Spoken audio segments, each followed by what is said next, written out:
bisa asik di ruang digital. Tidak mudah caper, tidak suka pamer, apalagi baper jika main sosmed. Semuanya datang dari rumahku, tempatku kenyang dengan I love you. Kita keluarga makin cakap digital, dari Indonesia. Kita keluarga sangat super bahagia, dari Indonesia. Kita main bersama, belajar sama-sama di dunia nyata dan di dunia digital. Semakin mengerti, semakin hati-hati. Keluarga makin cakap digital.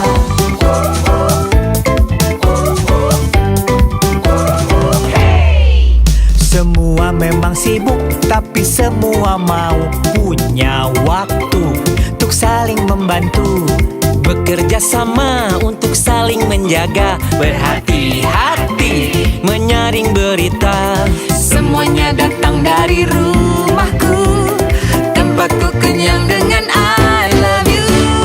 I love you. Kita keluarga makin cakap digital, dari Indonesia. Kita keluarga sangat super bahagia, dari Indonesia. We are very super happy family, dari Indonesia. Kita keluarga sangat super bahagia, dari Indonesia. Kita main bersama, belajar sama-sama di dunia nyata dan di dunia digital. Semakin mengerti, semakin hati-hati. Kita keluarga makin cakap digital. Kita keluarga makin cakap digital.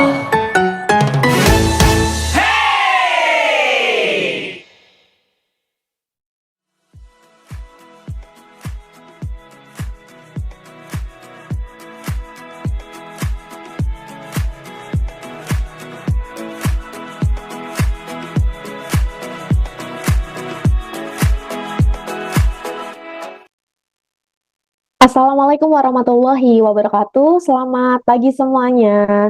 Salam sejahtera bagi kita semua. Om Swastiastu, Namo Buddhaya, salam kebajikan. Selamat datang di acara Makin Cakap Digital 2023 di segmen pendidikan wilayah DKI Jakarta, Banten, dan sekitarnya dengan tema teknologi untuk mendukung proses belajar dan mengajar. Pada hari ini, hari Sabtu 18 Maret 2023. Sebelumnya perkenalkan, saya Hirza Zanuba sebagai moderator yang akan memandu acara kita pada pagi hari ini. Acara Makin Cakap Digital 2023 diselenggarakan oleh Kementerian Komunikasi dan Informatika Republik Indonesia dan Siberkreasi. Sebelum acara dimulai, mohon dapat memperhatikan hal-hal berikut. Yang pertama, menuliskan nama pada user ID Zoom-nya dengan format. Bagi pelajar, menulisnya nama terakhir, 4 digit terakhir nomor induk siswa dan nama sekolah. Contohnya Rahmat _9898 _SMAN 1 Jakarta. Nah, bagi Bapak Ibu Guru, menulisnya nama, 4 digit terakhir nomor handphone dan nama sekolah. Contohnya Dewi _1212 _guru SMAN 1 Jakarta.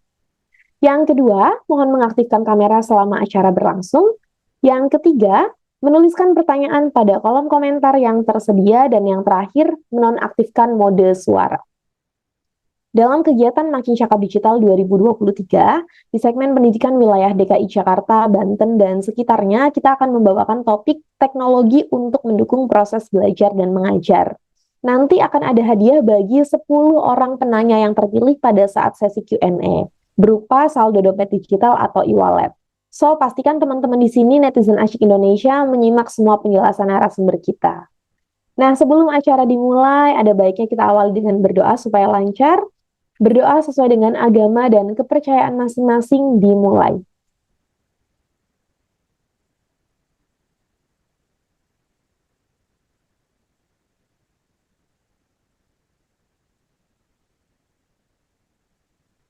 Berdoa selesai.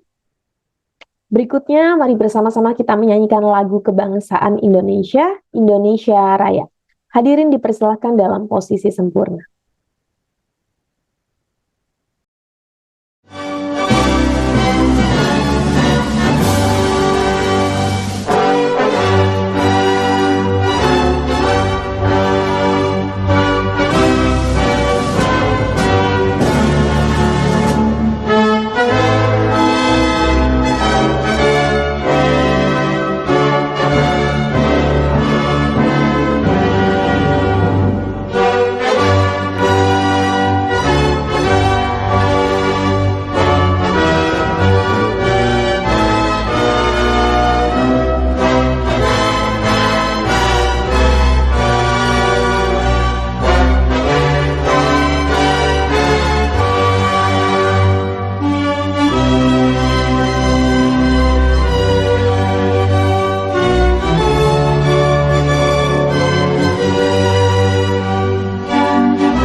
Terima kasih. Berikutnya, kami persilahkan Bapak Joni G. Plate selaku Menteri Komunikasi dan Informatika Republik Indonesia untuk memberikan kata sambutan. Waktu dan tempat kami persilahkan. Assalamualaikum warahmatullahi wabarakatuh. Shalom. Om Swastiastu, Namo Buddhaya, salam kebajikan, salam sehat, serta salam sejahtera bagi kita sekalian. Yang saya hormati Ibu, Bapak, tamu undangan, dan narasumber, para peserta program literasi digital nasional Indonesia Makin Cakap Digital. Situasi pandemi COVID-19 telah mendorong kita untuk terus beradaptasi dan bertransformasi dalam berbagai aktivitas kehidupan.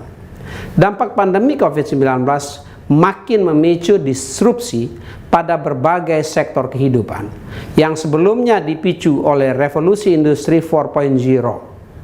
Hal ini terlihat dari semakin majunya teknologi cloud computing, Internet of Things atau IoT, Artificial Intelligence, AI, Big Data Analytics, Advanced Robotics, hingga Virtual Reality, yang telah membawa perubahan di semua bidang kehidupan, termasuk dunia pendidikan.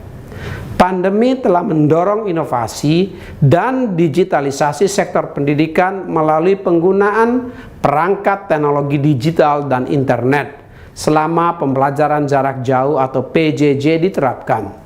Tren ini sejalan dengan prediksi pertumbuhan sektor EdTech secara global dengan compound annual growth rate atau CAGR sebesar 16,5% dari tahun 2022 ke tahun 2030 menurut Grandview Research tahun 2022. Di tingkat nasional, APJI mencatat bahwa selama pandemi COVID-19 seluruh responden menjalankan pembelajaran jarak jauh.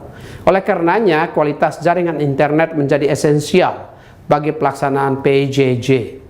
Selain memastikan ketersediaan akses internet di lokasi layanan pendidikan, Kementerian Komunikasi dan Informatika juga berupaya menyiapkan SDM bidang digital dalam menyambut pembelajaran secara daring atau dalam jaring.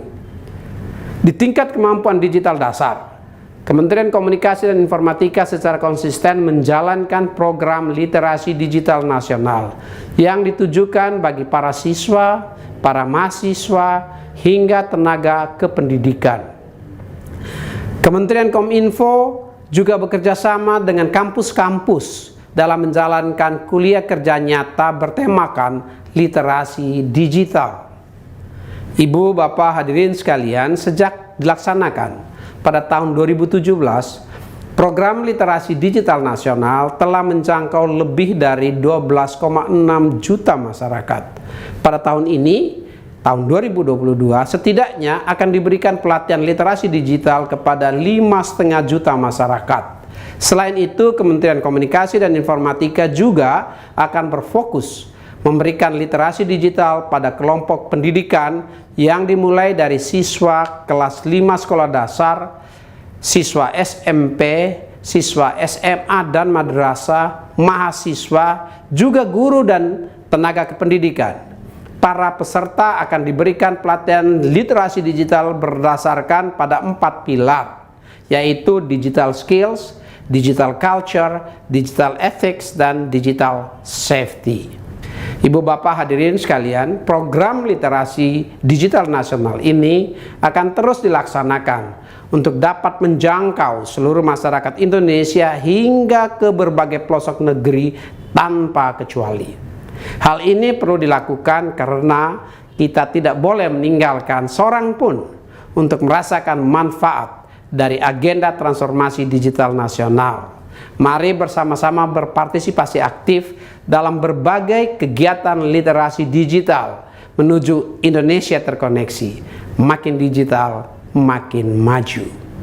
Terima kasih. Wassalamualaikum warahmatullahi wabarakatuh. Om Santi Santi Santi Om. Namo Buddhaya.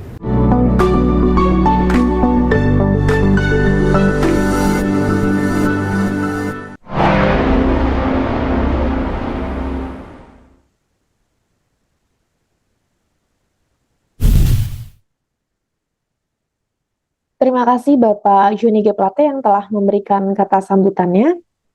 Nah, berikutnya teman-teman nih, aku punya video 4 jurus makin cakap digital. Kita simak bareng-bareng videonya ya. Kita tahu kalau tiap harinya di internet itu banyak masalah. Dari adu mulut yang berujung gelut, kena bully sampai ngurung diri, akun medsos kena hack, dan tipu-tipu customer service palsu. Apakah kalian mau jadi salah satunya? Tentunya enggak kan? Makanya, inilah 4 jurus andal biar makin cakap digital. Buat mulanya, inilah jurus pertama.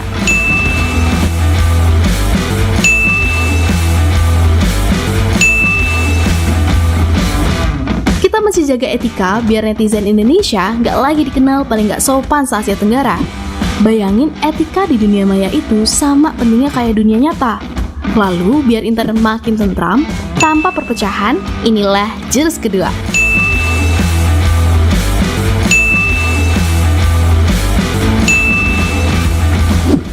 Terapi nilai-nilai Pancasila biar dunia maya nggak jadi medan perang.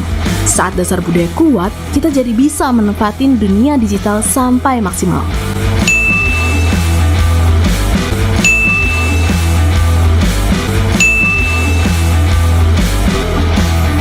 Makanya, di jurus ketiga ini, semakin kita jago, bahkan bisa cari ilmu dan cari uang. Dan saat kejahatan mengancam, kuasai jurus keempat biar tetap aman. Para penipu bakal takluk sama kita.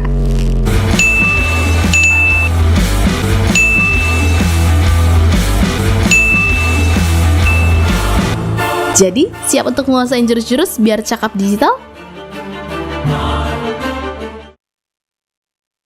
Nah, teman-teman, itu dia tadi 4 jurus makin cakap digital ya. Ini perlu banget kita kuasai nih, terutama buat teman-teman yang sudah hadir di Zoom hari ini, supaya kalau kita berinteraksi di dunia digital tuh lebih cakap lagi. Kita harus memperhatikan etika, budaya digital, keamanan digital, dan kecakapan digital. Apalagi sekarang kan teman-teman di sini setiap hari nggak pernah bisa lepas ya dari internet. Sebetulnya dunia internet dan dunia nyata itu sama aja. Bedanya kalau di internet kita pakainya layar monitor ya, nggak ketemu langsung. Nah, kalau misalnya di internet kita juga tetap harus menerapkan nilai-nilai Pancasila. Karena kalau dasar budayanya udah kuat, udah pasti kita maksimal dalam memanfaatkan dunia digital. Nah, kalau udah maksimal, nggak cuma ilmu aja, tapi kita juga bisa dapat cuan dari sana. Oke, selanjutnya saya akan mempersilahkan Ibu EN Rohaini SPD MPD selaku guru mata pelajaran SMP Negeri 2 Baros untuk memaparkan materinya kurang lebih 10 menit Ibu, dan mohon izin ya Ibu untuk menghimbau di 5 menit terakhir kalau waktunya sudah mau habis. Kepada Ibu EN Rohaini SPD MPD, waktu dan tempat kami persilahkan.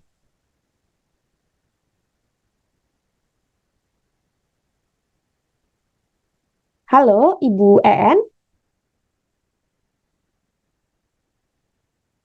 Ibu EN, suaranya bisa di-unmute dulu. Halo.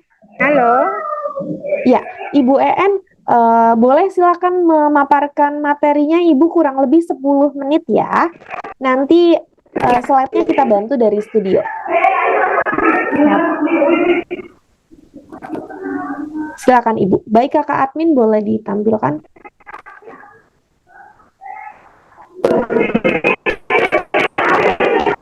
Halo, Ibu EN, bisa dengar suara saya, Bu? iya, bisa Bu. Bisa ya? Iya, Ibu boleh silakan memaparkan materinya Ibu kurang lebih 10 menit. Baik, Udah terlihat? oke Bu, ini udah. Terima kasih. Baik anak-anak, kali ini Ibu akan memaparkan tentang bagaimana kita etis bermedia digital.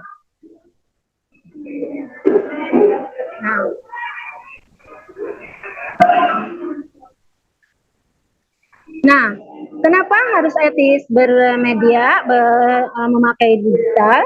Dalam ruang ini, digital kita akan berinteraksi dan berkomunikasi dengan berbagai perbedaan kultural.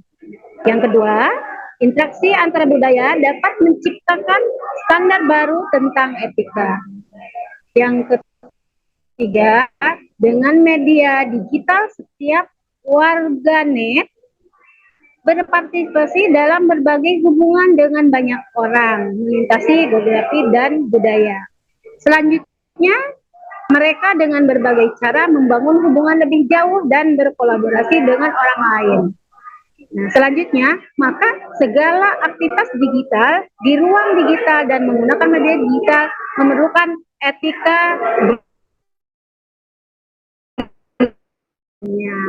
Baik, selanjutnya.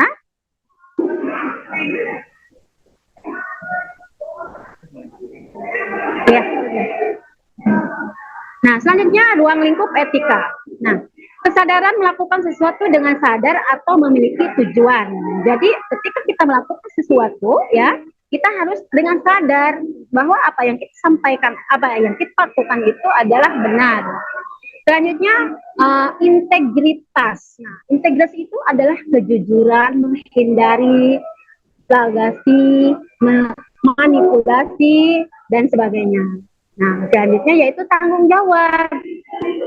Nah, dari tanggung jawab ini maka semua kemauan menanggung konsekuensi dari perilakunya, seperti ada semacam penghinaan, ada imbasnya. Nah, maka dari itu hati-hati ya, kan semua akan dipertanggungjawabkan oleh si pelaku. Nah, selanjutnya itu kebajikan. Hal-hal yang bernilai kemanfaatan, kemanusiaan, dan keterbaikan. Ketika kita melakukan atau berita kita, ya, maka kita bisa menilai manfaatnya apa gitu. Nah, untuk diri kita lain ada nilai kebaikan yang kita harus sebar. Selanjutnya itu. Nah, netiquette yaitu tata krama dalam menggunakan internet. Nah, anak-anak, kita harus selalu menyadari bahwa kita berinteraksi dengan manusia nyata di jaringan yang lain, bukan sekedar dengan deretan karakter huruf di layar monitor, namun dengan karakter manusia yang sesungguhnya, yang nyata. Ada karakter yang baik, ada karakter yang keras, ada karakter yang buruk. Maka dari itu kita harus lebih bijak untuk menggunakan dalam komunikasi internet. Ya. Selanjutnya itu, nah, netiquette yang harus diterapkan. Nah, tidak mengunggah konten yang mengganggu orang lain. Kontennya itu harus bermanfaat untuk kita dan untuk orang lain. Jangan hanya konten, hanya misalkan hiburan, tapi kita menjudge orang lain, karena itu ada akibat. Saya tidak campur pada unggahan orang lain yang tidak menjadi urusan kita. Kita tidak perlu komen, tidak perlu untuk komentar, peduli sama komentar orang lain, unggahan orang lain. Kalau kita tidak suka, kita skip aja. Kalau kita suka, baiknya kita ambil, buruknya kita buang. Selanjutnya tidak mencuri data orang lain. Nah, ini mencuri data orang lain itu berbahaya sekali ya. Jadi mencari data orang lain, apalagi kita tidak izin sama dia, itu namanya mencuri. Nah, kalaupun kita mau mengambil data orang lain, kita harus izin dengan sopan dan santun agar tidak ada salah pahaman. Selanjutnya yaitu jangan menggunakan ya, karena kita harus melihat aturan. Nah, bagaimana saat hiburan, konten hiburan atau konten yang sifatnya untuk melakukan yang benar-benar bermanfaat. Jadi harus dilihat dulu kata-kata gitu ya. Tidak membajak kekayaan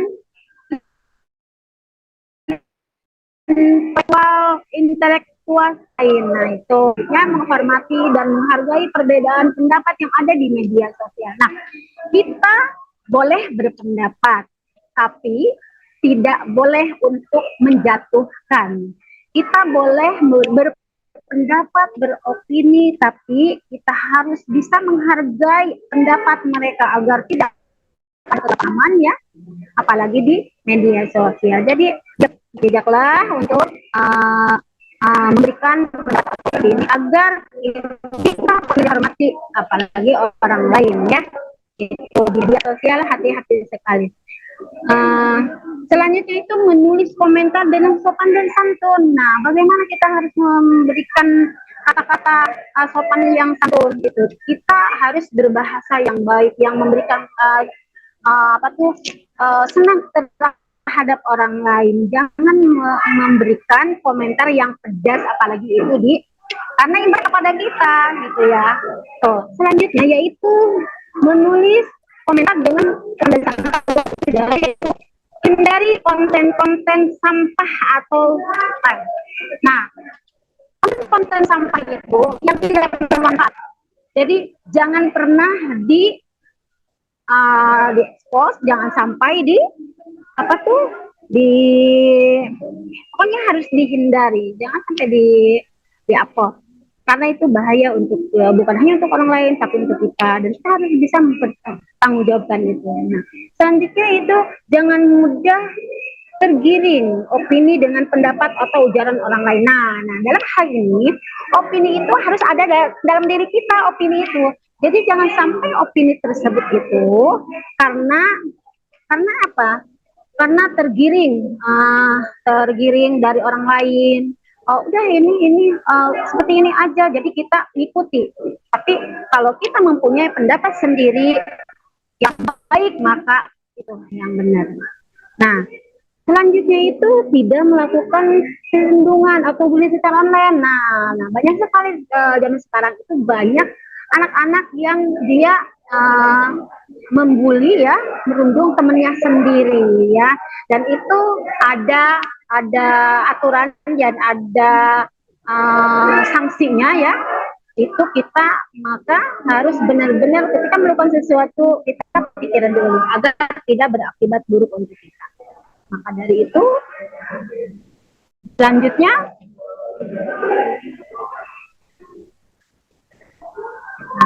untuk kesimpulan, internet adalah anugerah, tetapi bisa menjadi bencana malapetaka buat kita. Kenapa bisa seperti itu? Ketika kita mengumbar aib orang lain, berkomentar buruk terhadap orang lain, maka imbasnya terhadap kita. Karena teknologi hanya bisa mengandalkan kita manusia tanpa jiwa-jiwa yang beretiknya, yaitu diperlukan kesadaran dari masyarakat untuk menggunakan internet dengan cerdas dan bijak agar dampak negatif yang mungkin terjadi dapat diminimalisir. Selanjutnya yaitu selama kita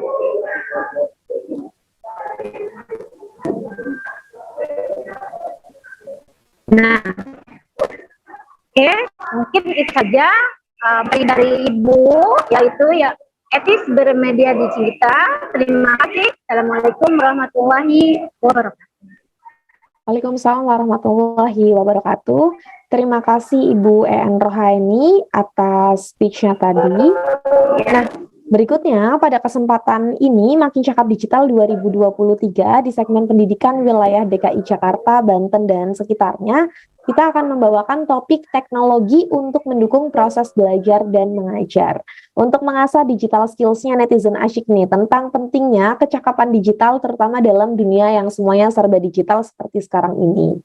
Oleh karena itu, pada sesi hari ini kita akan membahas secara lengkap dan menyeluruh dari 3 aspek. Yang pertama ada kecakapan digital, keamanan digital, dan budaya digital.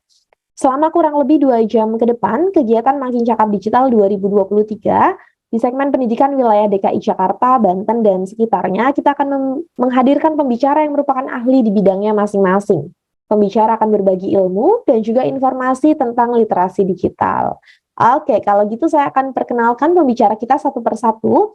Yang pertama, kita punya Bapak Sahroni, beliau merupakan anggota relawan TIK. Dan yang kedua, kita punya Bapak Wahyu Septiawan, beliau merupakan IT Support Ashento. Dan yang terakhir kita punya Bapak Muhammad Arifin. Beliau merupakan founder Zeotech. Wah, keren-keren semua ya narasum kita hari ini. So, pastikan teman-teman netizen asyik harus menyimak penjelasan mereka dengan baik. Karena akan ada hadiah berupa saldo dompet digital bagi 10 orang penanya yang terpilih. Oke, langsung saja ya, sudah hadir bersama kita pagi hari ini pembicara yang pertama yang akan membagikan insight-nya, langsung saja kita sambut Bapak Sahroni. Halo, selamat pagi Pak Sahroni, apa kabar? Halo, selamat pagi. Apa kabar juga? Alhamdulillah baik dong Pak. Hari ini kita mau bahas pilar pertama nih Pak, ngomongin soal kecakapan digital. Kalau menurut Pak Sahroni, kan sekarang anak-anak lahir dengan kondisi teknologi udah maju ya Pak ya, dari lahir udah kenal teknologi sampai sekarang. Gimana sih Ya, Pak caranya meminimalisir anak-anak dalam menggunakan gadget Pak, biar nggak ketergantungan? oke, kita bahas nanti ya. Oke, ada di paparan Oke, Bapak ya berarti ya, oke ya. tentang penggunaan gadget untuk anak-anak. Kalau gitu, karena teman-teman juga udah nggak sabar lagi, langsung saja kami persilakan Bapak Sahroni untuk memberikan pembukaan dan membagikan paparannya dengan tema teknologi untuk mendukung proses belajar dan mengajar dari pilar kecakapan digital. Waktunya 15 menit ya Bapak, silakan. Oke. Ya, siap. Assalamualaikum warahmatullahi wabarakatuh. Salam, Om Swastiastu, Namo Buddhaya, salam kebajikan, salam sejahtera untuk kita semua. Sebelumnya saya minta izin untuk share screen terlebih dahulu.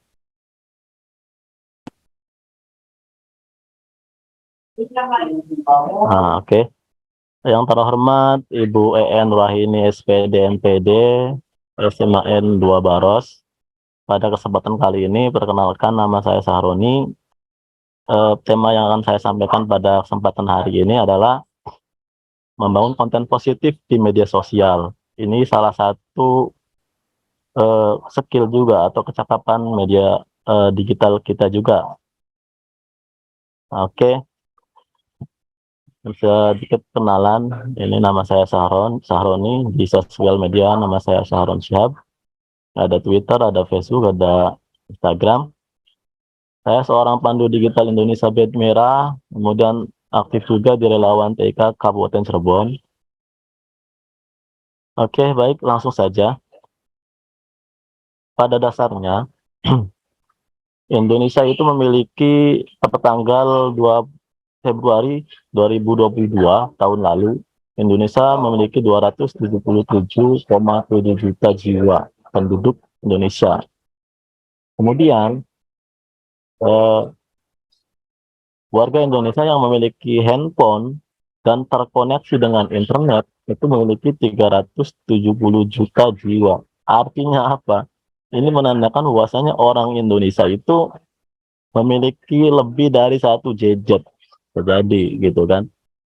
Ya, ada akun pun pasti lebih banyak dimilikinya. Handphone ada 2 atau 3 bahkan gitu kan.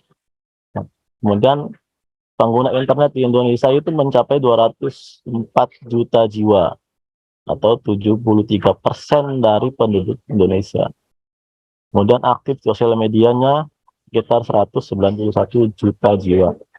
Ya, ini menandakan bahwasanya Indonesia itu sebagai sasaran yang sangat empuk untuk entah itu kita beronline shop, berjualan di dunia maya, ataupun kita saling mengingatkan di dunia maya, saling menyapa dan lain sebagainya. Ini menjadi sarana yang sangat mudah bagi kita semua untuk menyampaikan hal-hal yang positif tentunya gitu. Begitupun sebaliknya, hal yang negatif pun harus kita waspadai karena penggunanya makin banyak dan hampir tidak terdeteksi gitu kan kalau kita tidak cakap dengan digital. Nah, pada cakap bermedia digital ini ada beberapa aspek poin yang akan kita bahas. Ya, yang pertama itu lanskap digital. Lanskap digital itu berupa hardware, gadget, handphone, laptop. Ya, teman-teman semuanya sudah lihai, sudah bisa lah gitu kan. Asal punya handphone pasti bisa mengoperasikan, ya kan. Nah, kita nggak bahas itu. Kemudian ada mesin pencarian, ada Google, ada Yandex, ada Baidu dan lain sebagainya, banyak gitu kan. Kalian juga, teman-teman juga sudah bisa menggunakan dan bahkan sering menggunakan. Nah, poin yang ketiga ini aplikasi percakapan media sosial seperti WhatsApp, chatting, media sosialnya banyak, ada Facebook, ada Twitter, ada dan lain sebagainya. Yang terakhir, cara berbeda digital itu ada dompet digital, wallet ya, ada Dana, ada OVO, dan lain-lain, lokal pasar, online shop, dan lain sebagainya. Tetapi yang kita bahas pada kesempatan kali ini, kita bahas poin yang ketiga, yaitu aplikasi percakapan dan media sosial. Bagaimana sih caranya kita eh, memberikan kontribusi yang positif terhadap konten-konten yang kita upload kepada halayak ramai, halayak dunia maya gitu. Nah, kita kita ini ya, media sosial itu sebenarnya mempersempit atau memperluas wawasan sih gitu kan. Ya, karena dalam media sosial itu terdapat yang namanya filter bubble, sebuah algoritma media sosial yang menyaring rujukan atau bacaan informasi yang disesuaikan dengan riwayat aktivitas kita di internet. Contoh gini gampang, reel kita yang di video reel yang ada di Instagram, yang ada di Facebook, sekarang udah ada reel ya. Kita hobinya makan, kita hobinya masak-masak, lihat video masak, mukbang dan sebagainya. Nanti filter bubble itu akan mengarahkan juga ke kita, bosan ini ada loh konten-konten masak yang banyak, yang lebih hebat, yang lebih bagus gitu kan. Itu algoritmanya gitu. Begitupun sebaliknya kalau teman-teman maaf ya, postingannya atau misalkan reelnya melihat hal-hal yang negatif, maka filter bubble juga akan menyarankan seperti itu gitu. Jadi ketika teman-teman menggunakan media sosial, kemudian melihat video-video, lihatlah hal yang positif karena itu akan membantu teman-teman mencari hal-hal yang positif lainnya. Ya, ada algoritma di media sosial. Kemudian akan juga muncul fenomena ruang bergema atau echo chamber. Jadi echo chamber itu contoh kita merasa benar, postingan kita benar, konten kita benar. Jadi kita mencari yang sama juga dengan konten kita, artinya saling mencari dukungan lah di dunia maya. Ternyata kan bukan kita sendiri yang mempunyai wawasan, yang mempunyai pendapat seperti itu. Ternyata 270 orang juga, juta jiwa di Indonesia ini, ada sekian persennya sama dengan pendapat kita. Jadi kita membuat echo chamber, membuat ruang bergema sendiri. Jadi seolah-olah pendapat kita itu benar gitu. Itu yang ada di dunia maya, dan sebenarnya itu bagus atau tidak gitu kan. Selagi ya ada sisi bagusnya, ada sisi kurang bagusnya gitu kan. Nah, oleh karena itu, di samping pada dasarnya hal-hal yang tadi, ada echo chamber, ada filter bubble, kemudian eh, menutup dan sebagainya, kita harus dipastikan bahwasanya konten kita di media sosial ya seenggaknya bernuansa positif. Apa sih aja sih konten positif itu? Konten positif itu yang bermuatan dengan tutorial. Teman-teman misalkan punya keahlian memasak, bikinlah video memasak. Suka makan tapi masaknya juga dong kita bikin ini. Jangan mukbangnya aja yang dibikin konten, tapi masaknya juga gitu kan. Nggak apa-apa masak mie instan misalkan. Mungkin dalam dunia ini ada orang yang tidak masak bisa mie instan. Dengan melihat konten kita, orang jadi bisa. Nah, bermanfaat juga gitu kan konten kita gitu kan. Kemudian teman-teman bisa make up perempuan, tampil cantik, foto-foto dan sebagainya. Lalu tutorial make upnya juga bagikan ke tutorial. Itu termasuk di samping kita promosi dengan produk yang kita pakai, kita juga kalau makin banyak viewernya, makin dapat cuan juga gitu kan. Nah, kemudian pengalaman pribadi yang positif pastinya ya, yang memotivasi, karya fotografi, ya foto-foto yang suka fotografi, jalan-jalan kemana gitu kan. Termasuk review juga ya, review tempat wisata juga sama, review produk masih salah satuan ya. Nah, kemudian artikel-artikel ilmiah yang suka-suka, jadi opini dan berita. Jadi intinya apapun kemampuan kita, apapun yang kita punya, kita perlu bagikan dan jadikan ini sebagai contoh untuk teman-teman yang ada di media sosial. Karena tadi kita yang ada di dunia nyata pasti seperti itu juga di media sosial. Disampaikan oleh tadi Ibu Enurah ini ya, mengenai etiket di media sosial gitu kan. Nah, apa aja sih tujuan membangun konten positif di media sosial? Kak, yang pertama, ya, kenali target pasar media sosial yang digunakan. Jadi media sosial kan banyak, ada WhatsApp, termasuk media sosial juga WhatsApp itu kan. Ada email, ada Google, maaf, ada media sosial, ada Facebook, ada Instagram, ada Twitter dan sebagainya. Nah, kita mau mana yang mana nih? Itu tergantung apa yang akan kita posting. Kalau target kita semua orang atau berjenis kelamin semua orang, kemudian heterogen, mau agama apapun, mau suku apapun, boleh, atau masuk konten kita, ya kita pakai aplikasi yang sangat familiar, nanti kita akan bahas gitu kan. Sedangkan pengguna sosial media di Indonesia per tanggal Februari 2022 itu WhatsApp menduduki peringkat pertama ya. Makanya kita tidak tidak jarang juga mendapatkan pesan berantai dari WhatsApp gitu kan. Apalagi yang kedok-kedok penipuan dan lain sebagainya, itu pada nanti ada di materi kedua, nanti akan disampaikan oleh Kang Wahyu ya untuk masalah digital safety. Nah, Instagram juga memiliki peringkat yang kedua. Semakin segini Instagram semakin banyak penggemarnya karena platform ini lebih mengutamakan picture ya, gambar ya, mana Facebook, TikTok dan seterusnya. Nah, ini dia kelebihan dan kekurangan dari 4 media sosial yang tenar yang ada di Indonesia.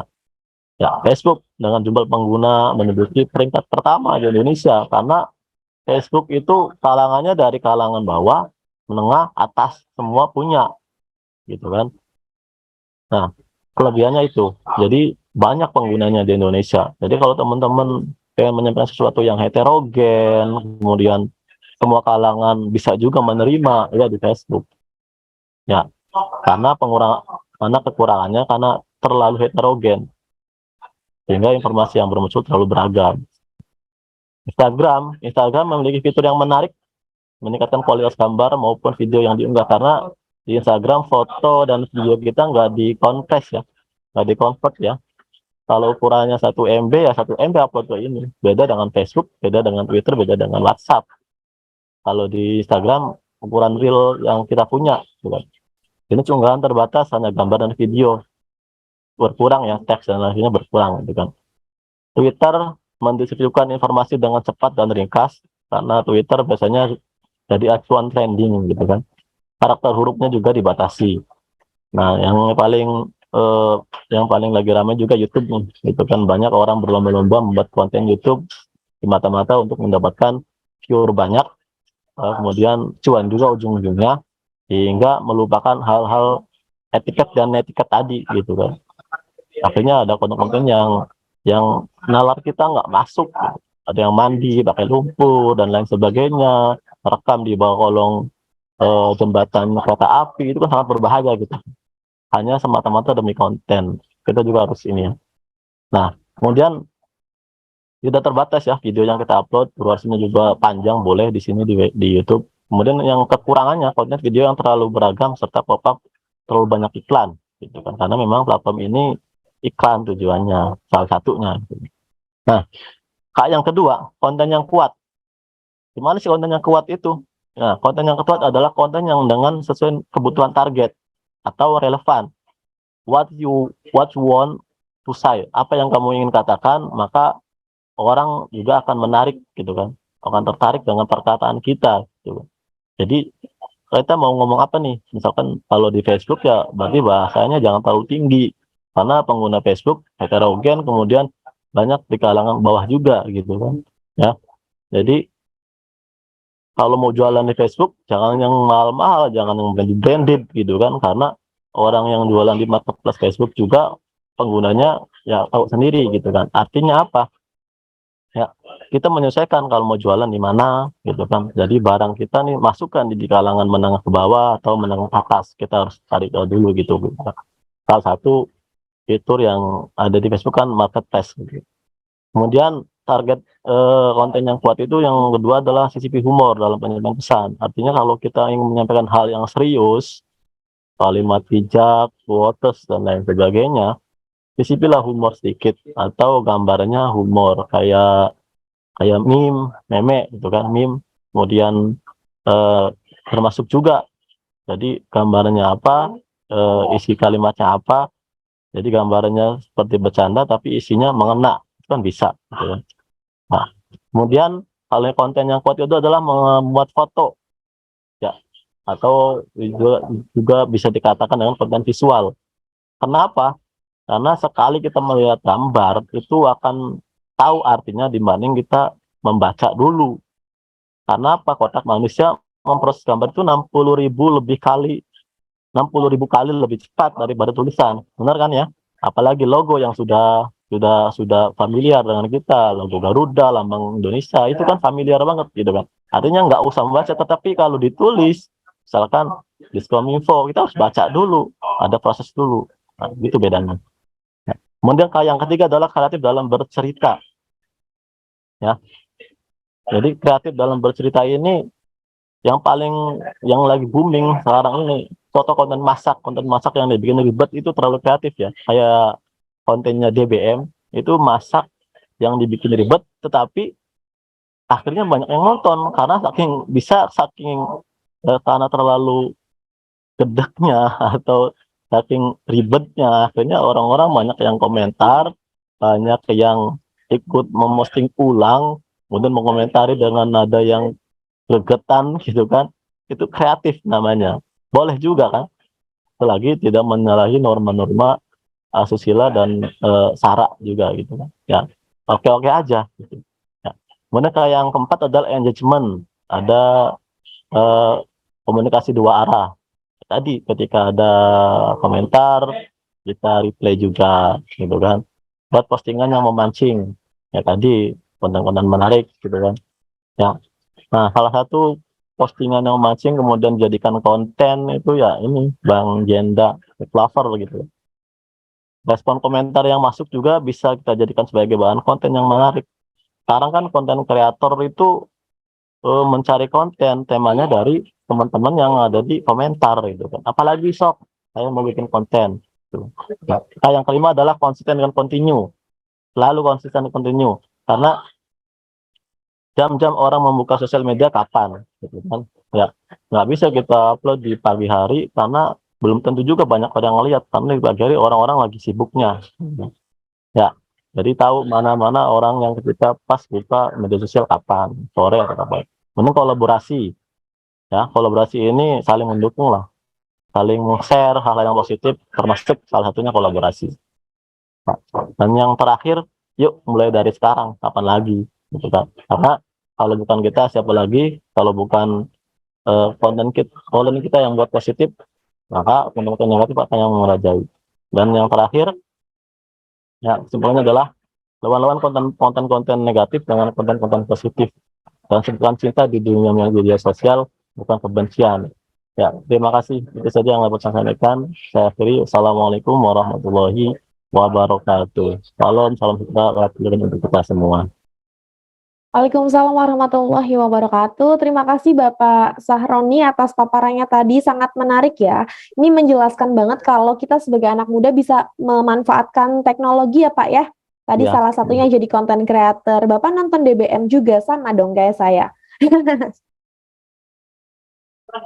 Oke, Pak, kalau ngomongin soal teknologi, balik lagi ke topik kita ya, teknologi untuk mendukung proses belajar dan mengajar. Kalau misalnya teknologi yang digunakan belum memadai nih Pak, maka tindakan seperti apa sih yang seharusnya dilakukan? Mungkin buat teman-teman yang tinggalnya di wilayah 3T ya, kan nggak mungkin nih dia bisa teknologi, maksudnya belum tentu juga dia punya teknologi yang memadai sama seperti kita yang tinggal di kota-kota besar. Menurut Bapak tindakan seperti apa yang seharusnya dilakukan?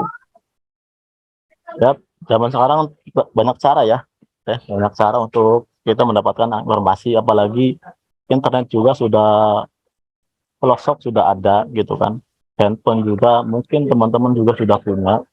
Artinya orang untuk mendapat informasi melek digital, memanfaatkan teknologi di dunia maya untuk mendukung proses belajar mengajar, itu juga bisa dilakukan dengan ya salah satunya menggunakan fasilitas umum seperti warnet atau lab-lab yang ada di sekolah dan sebagainya. Itu caranya sih.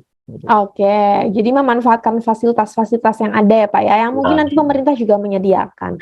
Oke, terima kasih Bapak Sahroni atas paparannya. Jangan kemana-mana, nanti kita ketemu di sesi Q&A ya. Nah, teman-teman, sebelum lanjut ke narasumber yang kedua, saya mau remind juga untuk teman-teman netizen asyik yang sudah hadir pada pagi hari ini, jangan lupa untuk melakukan pendaftaran atau registrasi secara online pada link s.id/Litik Jakarta Banten 018 dan mengisi link daftar hadir yang dapat diakses di s.id/litik Jakarta Banten 018 absen. Nanti sertifikat elektroniknya akan dikirimkan ke email masing-masing setelah acara ini selesai. Oke, kita lanjut ke narasumber yang kedua juga sudah hadir bersama kita hari ini. Langsung saja kita sambut Bapak Wahyu Septiawan. Halo, selamat pagi Pak Wahyu, apa kabar? Selamat pagi, alhamdulillah baik. Alhamdulillah baik. Hari ini kita mau bahas topik pilar yang kedua ya. Keamanan digital. Betul. Pak Wahyu ngomongin soal keamanan digital. Kemarin tuh aku baru baca berita ya di sosial media. Sekarang tuh lagi marak isu penipuan. Namanya tilang online. Jadi ngirimin kayak pesan di WhatsApp itu kalau kita kena tilang, ternyata pas kita klik linknya, semua rekening kita diambil uangnya. Ngomongin soal pesan-pesan seperti ini gimana sih Pak? Untuk membedakan pesan yang resmi dan yang palsu. Mungkin singkat aja sebelum Bapak paparan. Kalau untuk pesan asli yang terkait dari pemerintahan itu pasti linknya itu resmi ya. Kalau tidak .co.id, .go.id seperti itu. Tapi kalau misalkan itu penipuan, biasanya linknya aneh.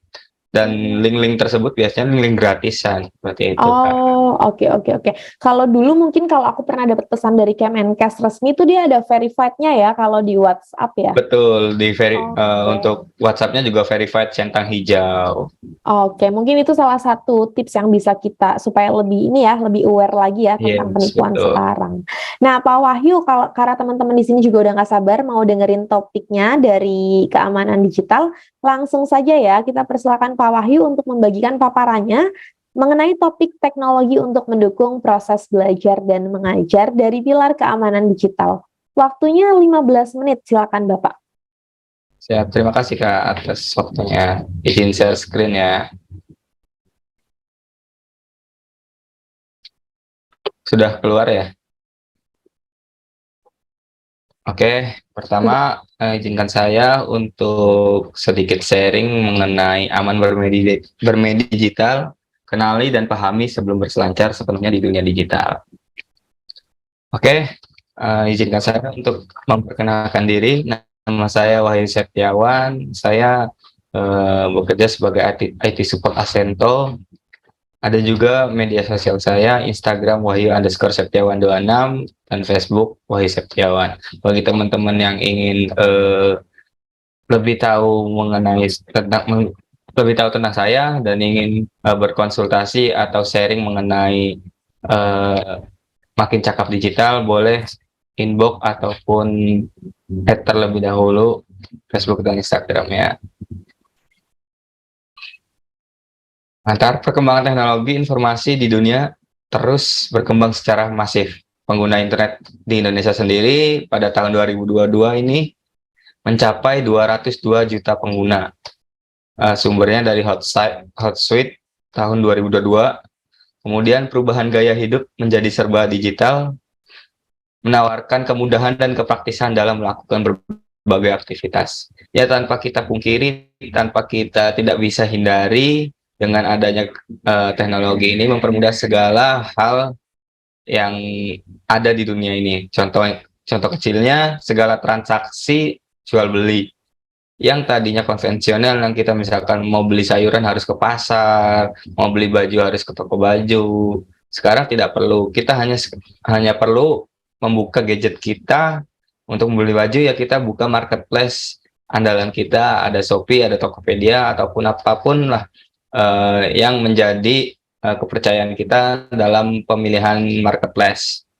Kemudian masyarakat semakin nyaman dan percaya dalam melakukan aktivitas keuangan digital yang selama ini dianggap beresiko tinggi. Ya, untuk segala transaksi dari mulai toko-toko retail, terus kemudian merchant-merchant yang istilahnya sudah baru-baru ini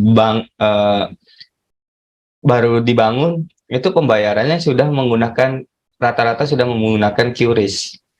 Tinggal kita sebagai pembeli hanya melakukan tap QRIS, kemudian pembayaran.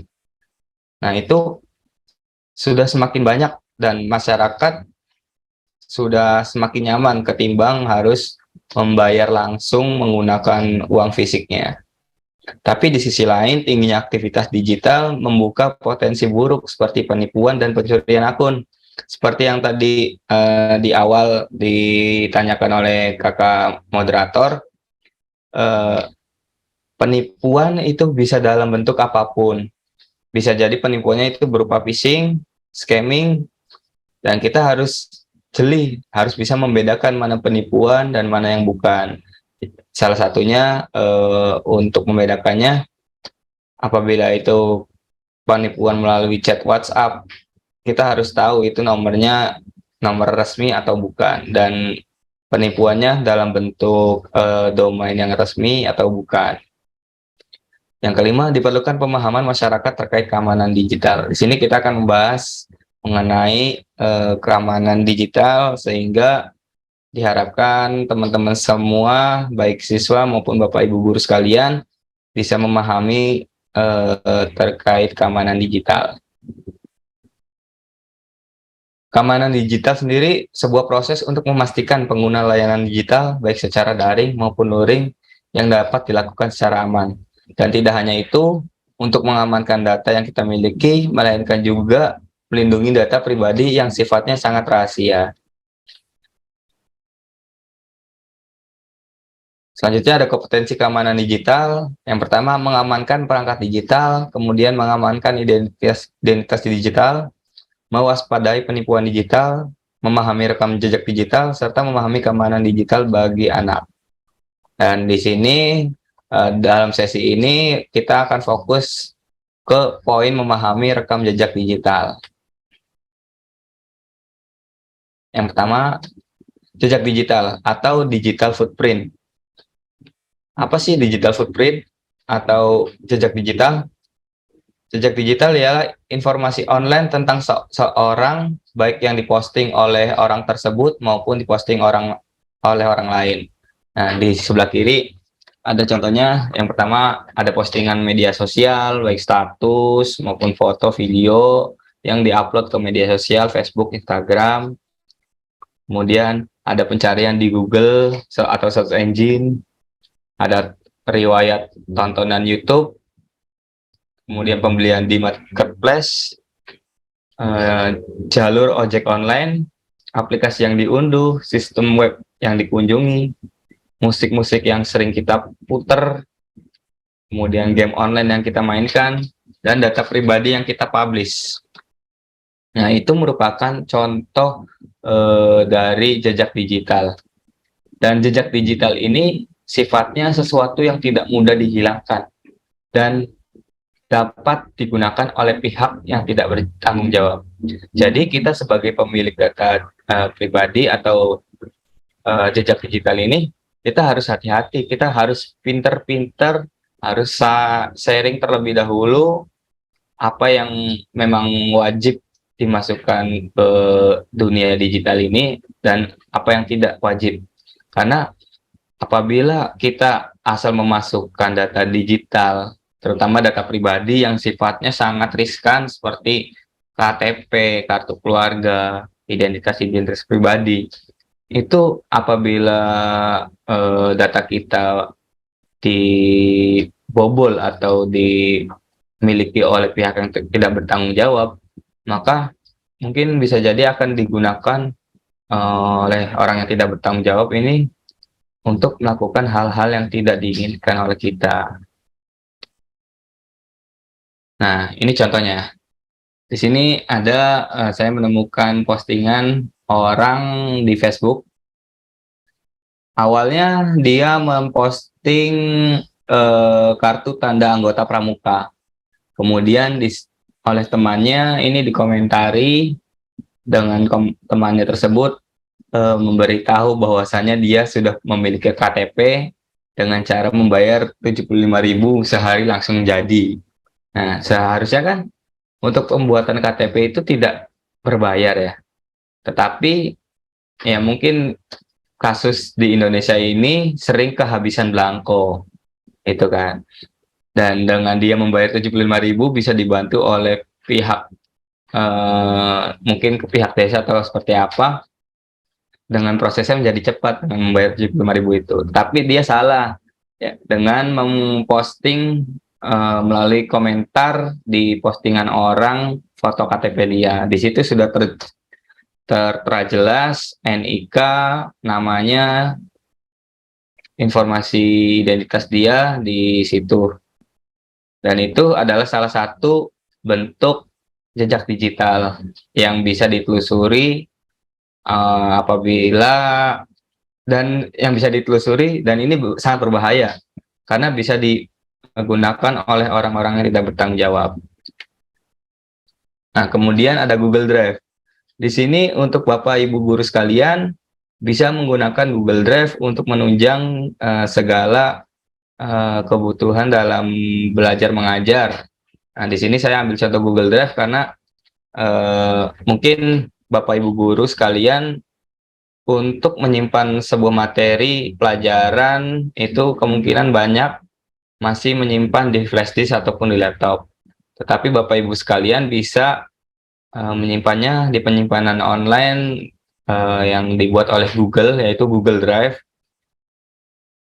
Mungkin Google Drive untuk yang gratisan itu terbatas hanya 15 GB, tetapi Ibu Bapak sekalian bisa mungkin berlangganan untuk penyimpanannya, karena ini bisa dipakai oleh Ibu Bapak sekalian untuk sharing materi maupun menyimpan hasil ujian dari anak-anak atau sebagai penampung file tugas anak-anak. Jadi di sini bisa sharing file, tetapi dengan syarat prioritas atau privasinya harus dijaga. Jadi tidak mudah dibobol oleh orang lain atau orang lain yang tidak memiliki akses tersebut bisa mengakses file-file yang ada di dalamnya. Berselancar di dunia digital sama dengan siap meninggalkan jejak digital. Jadi kita harus siap-siap nih, harus tahu dengan penggunaan media digital, kita berarti siap meninggalkan jejak digital kita. Jenis jejak digital sendiri ada dua, yaitu passive footprint dan active footprint. Passive footprint ini ialah jejak digital yang mau nggak mau kita untuk menggunakan media digital harus ada. Sedangkan active footprint ialah jejak digital yang kita dengan sadar memasukkannya ke dunia digital. Untuk passive footprint contohnya riwayat pencarian, IP address. IP address ini alamat dari sebuah komputer kita yang untuk dikenali di internet. Kemudian ada GPS atau lokasi. Untuk contoh active footprint ada status Facebook, foto dan video Instagram, share lokasi, data yang diinputkan pada saat pendaftaran media sosial. Itu adalah contoh active footprint. Nah, jejak digital bisa bikin sial. Di sini ada contoh-contohnya pada saat dulu aku alay, dulu pernah alay. Nah, jadi kita sebelum memposting itu kita harus berpikir kritis. Apapun yang sudah dipublish di ruang cyber itu mudah diduplikasi dan disebarluaskan. Tapi sulit dilenyapkan sekalipun. Walaupun sudah dihapus di dalam akun kita. Kan kita tidak tahu sudah berapa banyak orang yang menduplikasi postingan kita, sudah berapa kali database-nya di backup, ya kan? Nah, itu makanya sifat jejak digital itu sulit dihapus. Kemudian tidak mengumbar data pribadi. Jangan bagikan identitas apapun semaunya seperti KTP, paspor, KK, dan berbagai data pribadi yang sifatnya sangat rahasia. Kemudian pahami circle. Ketika berinteraksi dengan orang lain di dunia digital, kita harus tahu terlebih dahulu dengan siapa kita berbicara, dengan siapa kita berkomunikasi, batasi diri untuk tidak gegabah membagikan informasi. Unggah hal positif, jangan hanya karena konten, kamu bangga memposting hal-hal buruk yang di dalamnya ada hoax, isu sara, cyberbullying, yang tujuannya untuk menghasut ujaran kebencian atau bahkan rasisme. Lalu siapa saja sih yang bisa melihat rekam jejak kita di dunia digital? Ada orang tua, penerima perguruan tinggi, HRD, atau penerima pekerja, pemberi beasiswa, dan sebagainya. Nah, dari yang bisa melihat siapa saja, misalkan kita ingin masuk perguruan tinggi melalui jalur beasiswa, otomatis perekrutannya mungkin bisa saja mempertimbangkan melihat jejak digital kita di dunia media sosial, dengan sikap kita atau perilaku kita di dunia digital ini seperti apa, dan itu bisa jadi pertimbangan mereka untuk kita mendapatkan beasiswa tersebut. Jika kita sangat jelek sih di dunia digital, mungkin kita bisa saja jadi tidak menerima beasiswa yang akan diterima kita.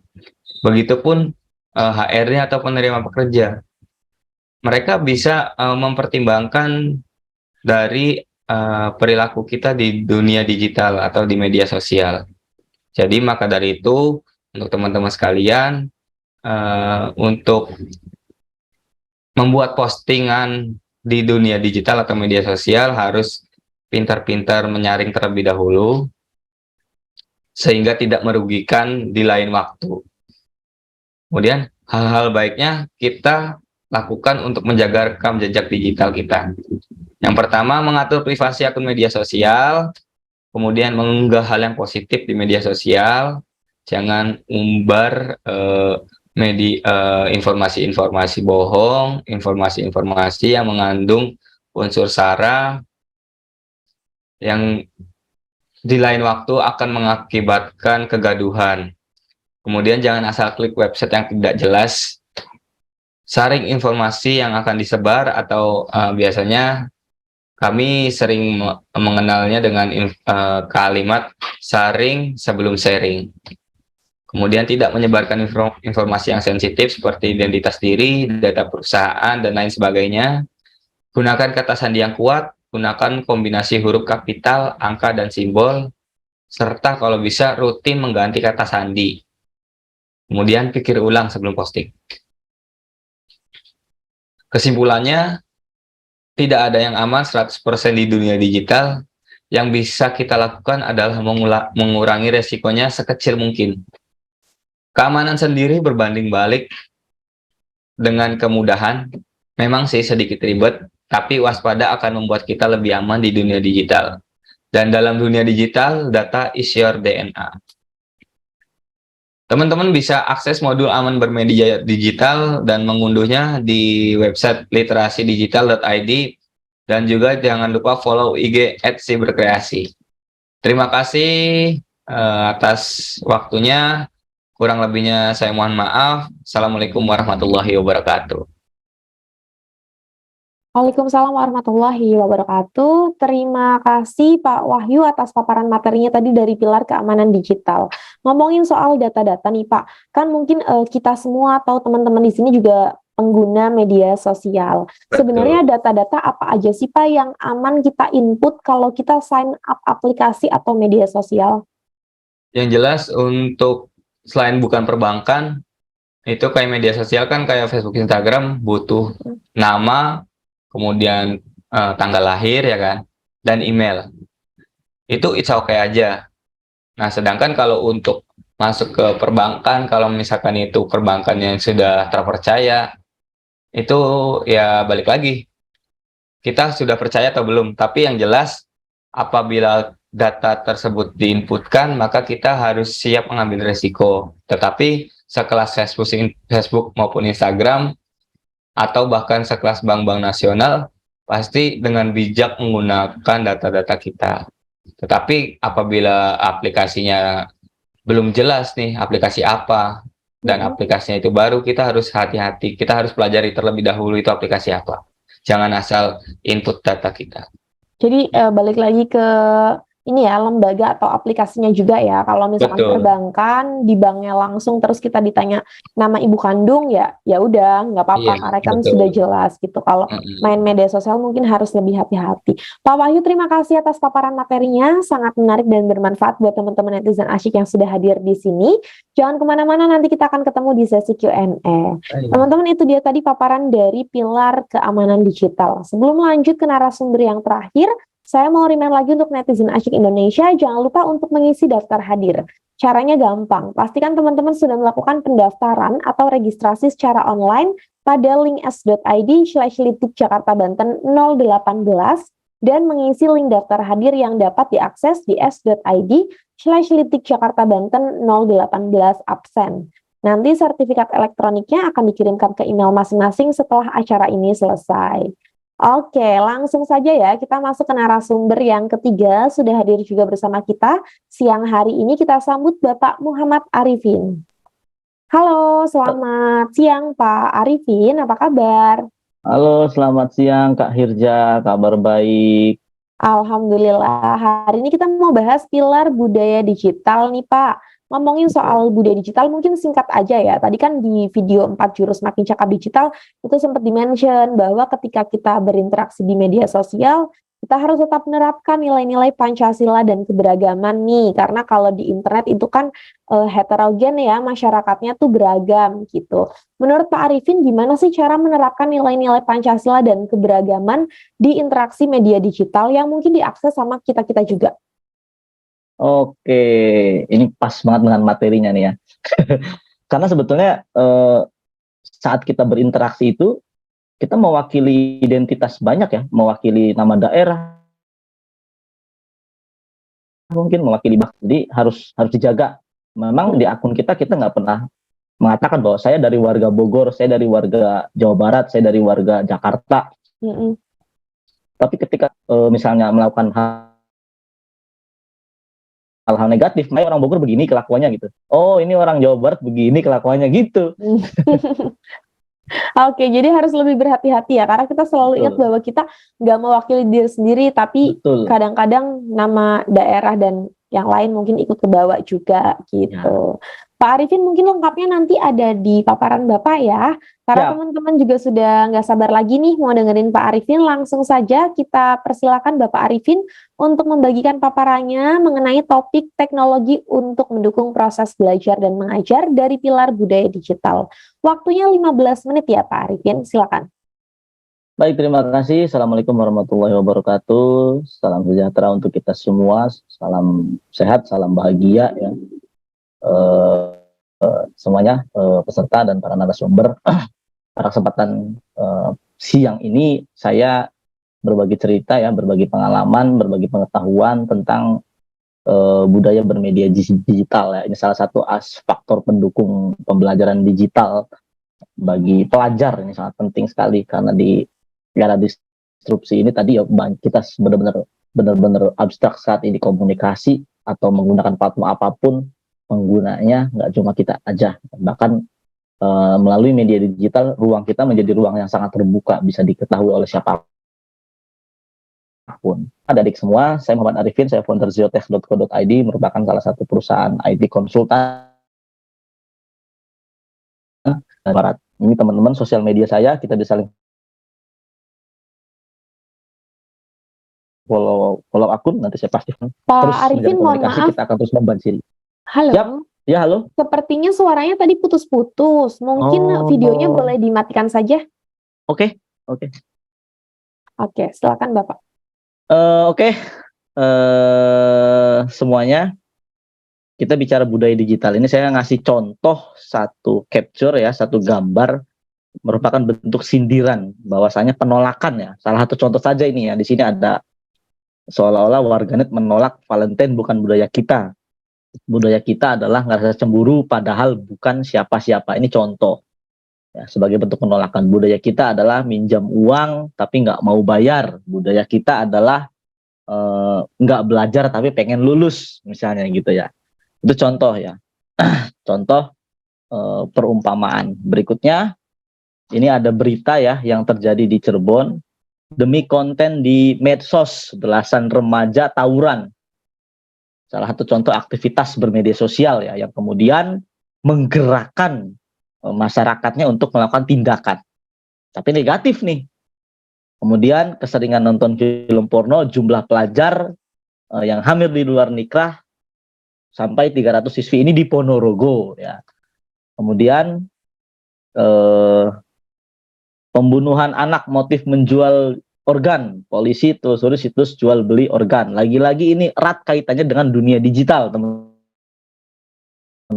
Yang tadi bikin konten tapi tawuran, kemudian berdigital tapi situs porno. Yang ini gara-gara ngelihat situs jual beli organ. Nah, yang ini gara-gara kecanduan game. Pelajar curi uang. Berikutnya ini cyberbullying ya.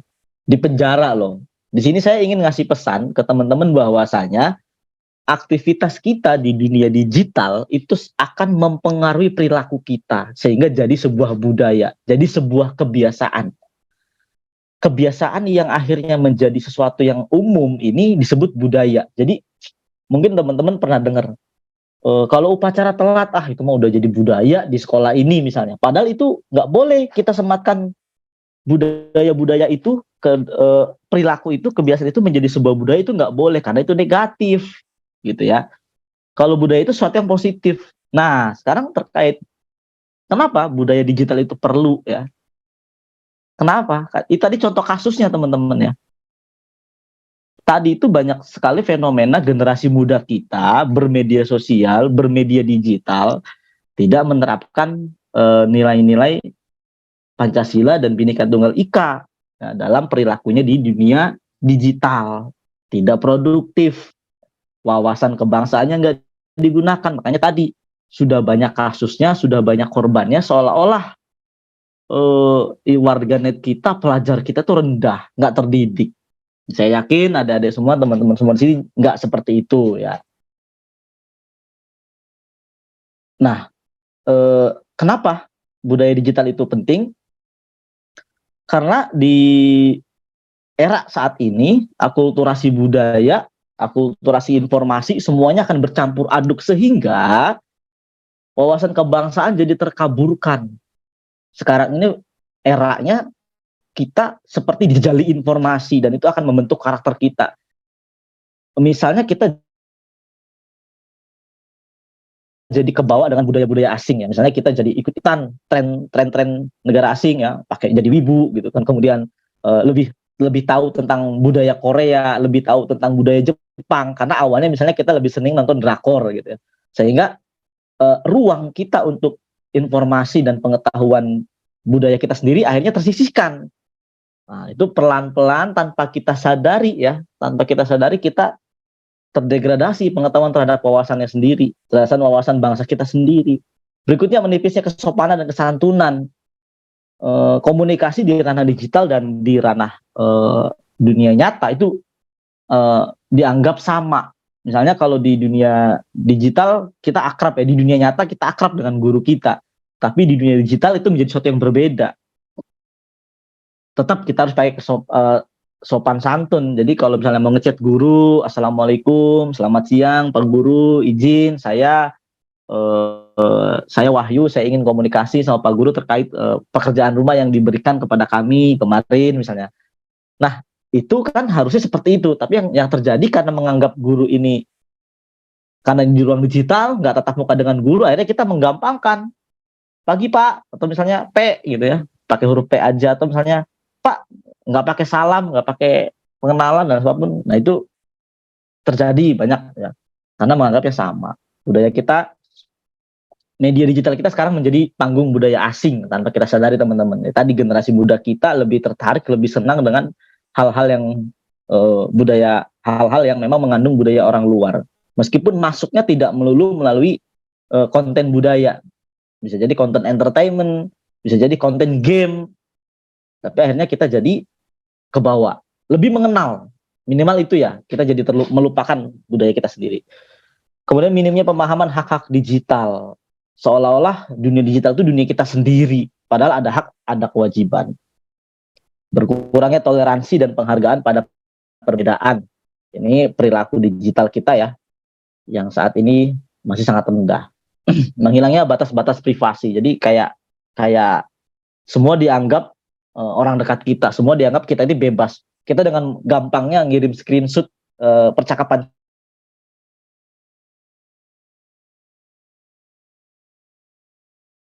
chat kita dengan orang lain ke teman-teman, baik dengan fiturnya maupun perangkatnya memudahkan banyak hal. Nah, yang saat ini lagi hangat nih teman-teman, ini ada meskipun sudah selesai, saya tidak mengajak kita memilih sana sini ya, tapi ini fenomena lagi, seorang guru ya berkomentar kemudian diberhentikan oleh SMK. Nah, ini jadi bola liar, walaupun masalah ini sudah dianggap selesai, tapi jadi bola liar. Akhirnya menimbul di dunia digital kita. Kenapa? Karena warganet akhirnya saling bully. Karena warganet saling bully. Ada yang membuli gubernurnya, ada yang membuli gurunya, ada yang membuli sekolah yang memecatnya. Jadi liar. Ya, padahal penyebabnya sederhana. Penyebabnya adalah kata-katanya, kalimatnya yang dianggap kasar. Nah, ini dalam perspektif budaya Sunda misalnya, kalau orang Sunda atau orang Priangan terutama yang membaca ini itu kasar, sangat kasar. Tapi kalau yang membaca ini bukan orang Sunda, ini minta diterjemahkan. Tolong dong terjemahkan maneh ini apa? Diterjemahkanlah ke dalam bahasa Jakarta. Oh, maneh tuh kamu. Kata orang Jakarta, oh kalau kamu nggak begitu kasar dong, biasa aja dong. Atau lagi yang minta terjemah ini misalnya orang luar Jawa. Maneh itu apa? Kamu. Oh biasa aja di sini. Nggak kasar ini, harus jadi liar kan. Padahal ini kalau pakai bahasa di aslinya sana, di Priangan sana, itu ini termasuknya sangat kasar. Nah, ini salah satu contoh dalam dunia digital itu ada aspek-aspek lain yang harus kita perhitungkan. Ada ada adat budaya lokal, itu nggak sama. Itu nggak sama ya teman-teman. Nah, ketika masuk ke dunia digital, perspektifnya jadi liar, jadi beda. Nah, budaya digital adalah bagaimana kita menjadikan nilai-nilai Pancasila, Bhinneka Tunggal Ika sebagai landasan dalam kecakapan digital. Ya, kemudian apapun aktivitas kita di ruang digital ya harus mengimplementasikan dari nilai-nilai Pancasila itu sendiri. Contohnya tadi, satu sisi mungkin dia merasa itu ketika ranah digital akan jadi berbeda persepsinya. Saya misalnya dengan Pak Wahyu ini akrab dekat. Dalam dunia nyata, kita ngobrol bareng, mungkin dengan bahasa daerah atau dengan bahasa-bahasa guyon, lelucon, ya bisa saja diterima. Tapi ketika itu masuk ke ranah digital, itu persepsinya akan beda, teman-teman.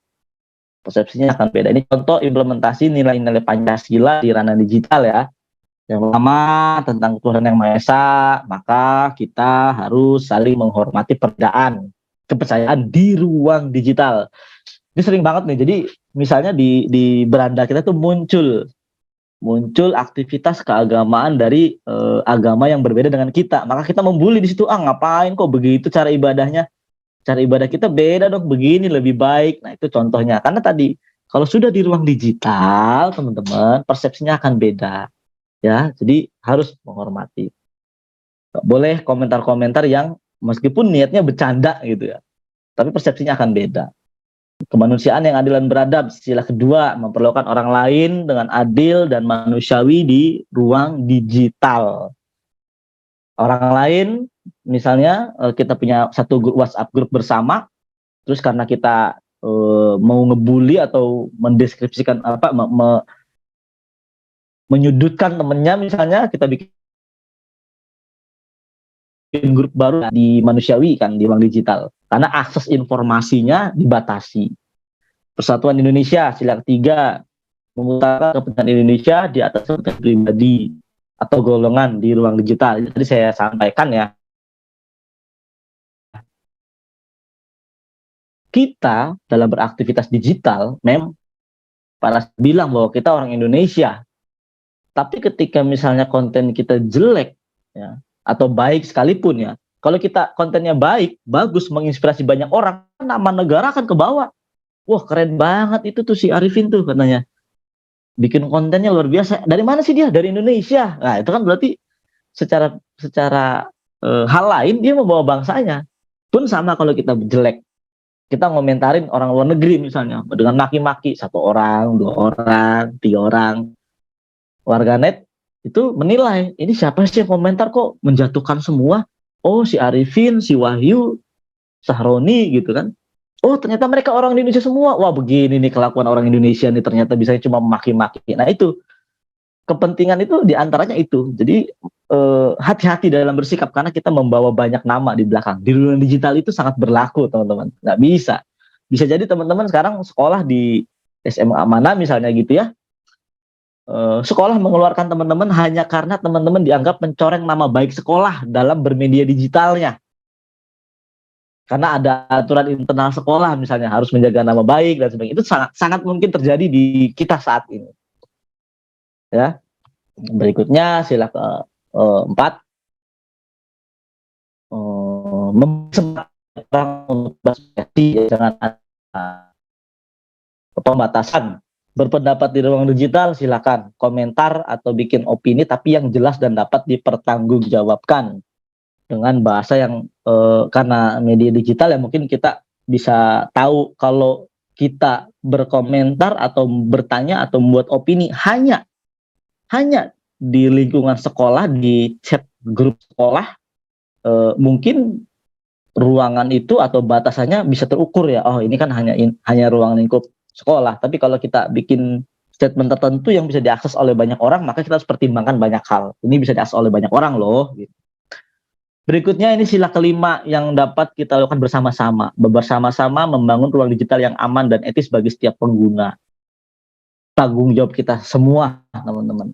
Kalau ada temennya yang komentarnya toksik, racun, atau misalnya tidak enak didengar, tidak enak dibaca, maka diingatkan atau dibalas dengan melalui platform yang sama ya, untuk bisa kita counter, untuk bisa kita lawan komentarnya atau konten yang buruk itu, tidak meracuni dunia digital kita. Kenapa? Dunia digital kita itu sekarang yang pakai bukan hanya kita loh teman-teman, bisa orang tua kita, bisa adik-adik kita, bisa anak-anak kita nanti ya. Jadi kita yang jaganya ya, kita yang jaga supaya dunia digital kita benar-benar aman, etis, nyaman ya. Jadi budaya digital definisinya adalah cara kita berinteraksi teknologi digital untuk memperoleh, memproses, memahami secara efektif ya, dan menebar manfaat untuk orang lain. Nah, ini semua terkalkulasikan menjadi puncak segala perilaku kita, akhirnya menjadi satu budaya di ranah digital. Kalau kitanya baik, kitanya paham, bisa memproses, bisa memperoleh dengan cara yang baik, lalu memberikan feedback yang baik, maka kita semua memiliki budaya digital yang baik. Nah, kalau digitalisasi budaya itu beda lagi, tetapi memang bagian daripada budaya digital. Jadi kita memberikan ruang terhadap budaya di sekitar kita yang berbentuk warisan kebudayaan kayak tarian, kuliner, misalnya, kemudian apapun itu ya, candi, game-game tradisional, itu yang kita beri ruang agar masuk ke ranah digital. Misalnya bisa juga kita bikin lokal lomba balap karung, tapi kita buat versi digitalnya, atau yang teman-teman yang sering nari, yang senang nari budaya, lalu kita kuatkan itu di dunia digitalnya. Karena ini tadi salah satu upaya mengcounter masuknya budaya asing ke Indonesia adalah dengan menguatkannya budaya Indonesia di ranah digital. Jadi kita bisa memendung dan berpartisipasi terhadap dunia digital kita. Nah, berikutnya ada hak-hak digital, teman-teman. Ada hak, ada kewajiban. Mungkin teman-teman merasa berhak bahwa saya harus mengupload sesuatu, bahwa saya harus beropini, bahwa saya harus berkomentar. Betul, tapi ada tanggung jawabnya. Nah, jaga nama reputasi orang lain, ketertiban masyarakat, nggak bikin gaduh ya, nggak bikin gaduh Ini moral publik itu tadi teman-teman di dunia digital itu membawa nama orang lain, membawa nama orang tuanya mungkin. Kalau teman-teman bersifat buruk, orang tuanya yang dirugikan nanti, orang tuanya, lingkungannya. Ya, jadi ada hak, ada tanggung jawab. Mulai pertimbangkan ini ya, jangan merasa benar sendiri. Ada banyak contoh kok teman-teman yang bisa dilakukan. Apa sih yang harus kita lakukan untuk menguatkan ekosistem budaya digital kita yang baik? Ya, ada kelompok-kelompok rentan nih yang masih harus kita kuatkan. Pertama untuk anak-anak, misalnya teman-teman bisa melakukan edukasi kepada adik-adik kita, kepada generasi muda kita, kepada anaknya misalnya, supaya mereka ini tidak adiktif misalnya gitu kan, bikin gerakan apa.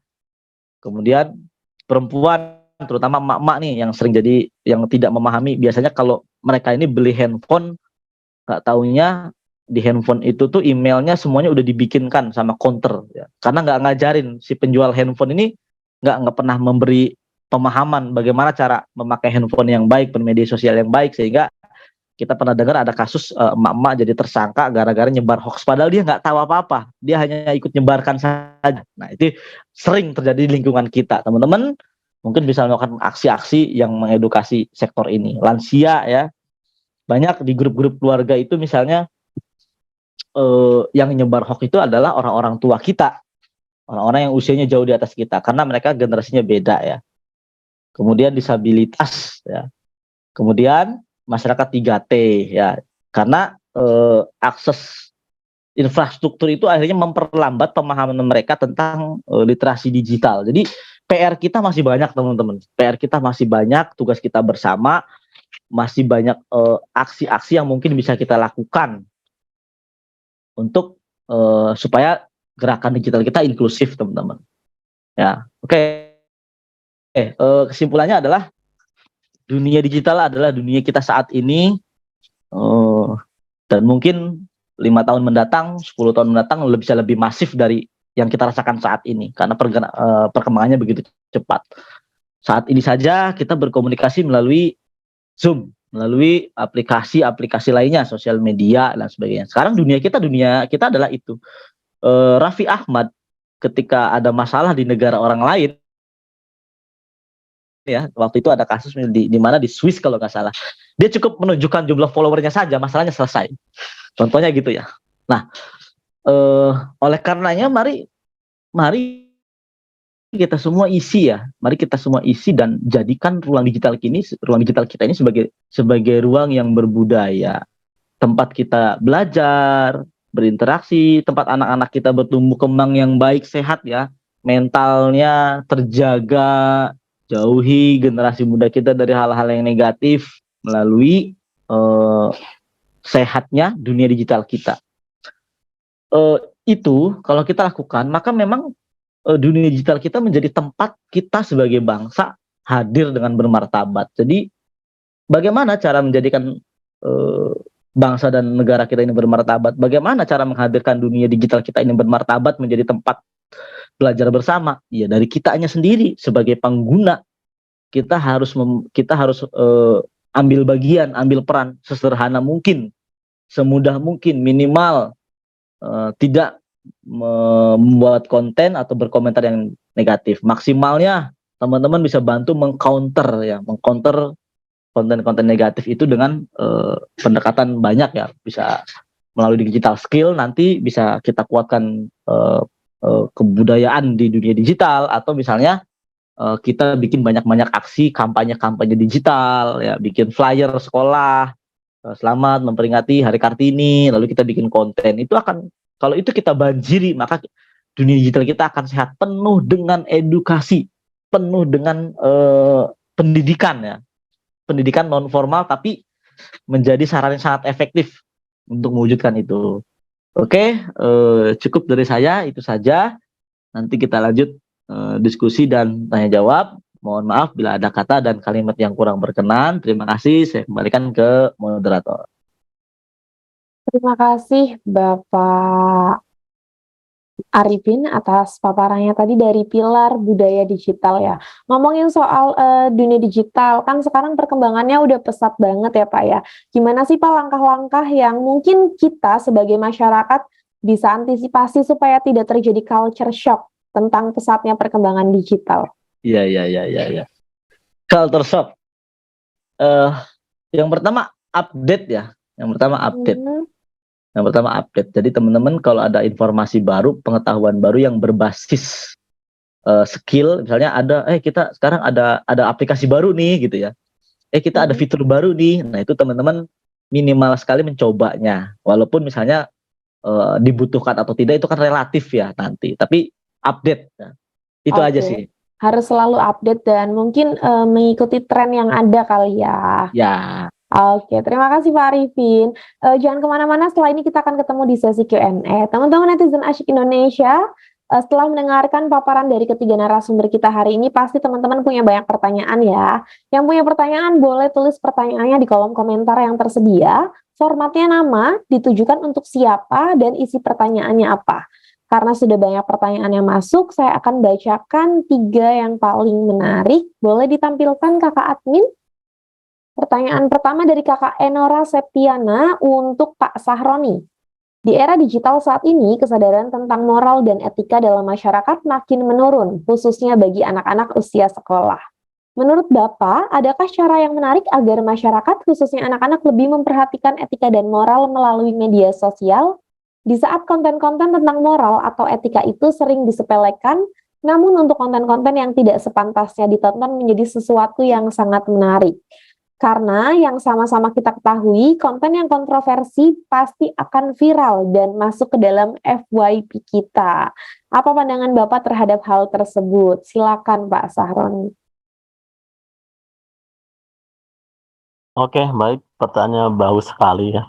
Sangat mengena di yang saat ini terjadi.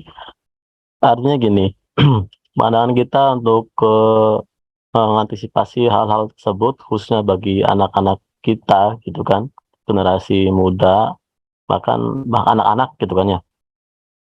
Yaitu tadi kalau anak-anak jangan sampai lepas dari pendampingan orang tuanya ketika dia menggunakan gadget atau bahkan nonton YouTube pun kita harus atur filternya, atur juga gitu kan. Kan ada pengaturan filter untuk anak-anak. Artinya YouTube itu hanya diakses sekitaran Indonesia saja, jangan sampai kita checklist di negara-negara yang lain.